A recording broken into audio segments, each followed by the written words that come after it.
Our state legislature will keep its current balance of power. Last night, Republicans won enough seats to preserve their majorities in the House and the Senate.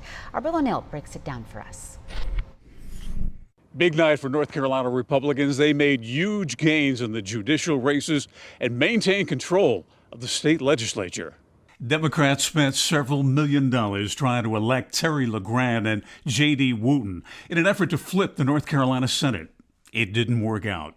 I don't know that we can count the money that they've spent, but they had every advantage as far as funding is concerned. Voters in Forsyth and Davie counties re-elected Republican Joyce Kravick, while voters in Alamance and Guilford counties elected Republican Amy Galey. I think the majority of people in North Carolina are just not buying what the Democrats are selling. Voters did buy what Democrat Ricky Hurtado was selling. The son of immigrants who fled El Salvador 40 years ago has the lead over longtime Republican incumbent Stephen Ross for a seat in the North Carolina House. Such an incredible feeling. Over 20,000 people voted in support of the vision that my campaign pushed forward. Hurtado campaigned on more money for schools, better access to health care, and equality for all. As we all know, the racial tensions continue to be inflamed in Alamance County, and I think people want leaders who see the economic and educational imperative of an agenda, but also the moral imperative of what leadership looks like to bring us together. Republicans won or are leading all three races for the North Carolina Supreme Court and are leading or won all 5 races for the State Court of Appeals.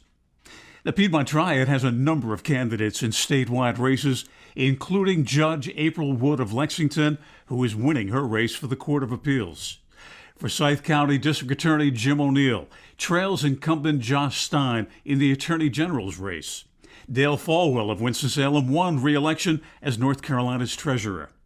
Mike Causey of Guilford County won re-election as North Carolina's insurance commissioner. Jen Mangrum, a former teacher at UNCG, lost her race for superintendent of public instruction to Catherine Truitt.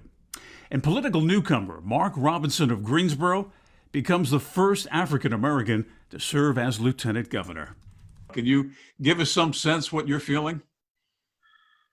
Honestly, I have not really got a grasp on it yet. It does not seem real. North Carolina Democrats failed to flip either of the chambers in the North Carolina legislature, which they needed to do in order to have a seat at the table in next year's redistricting. Here in Guilford County, however, Democrats did have a big night. They took back control of the county commission. In Greensboro, I'm Bill O'Neill, WXII 12 News.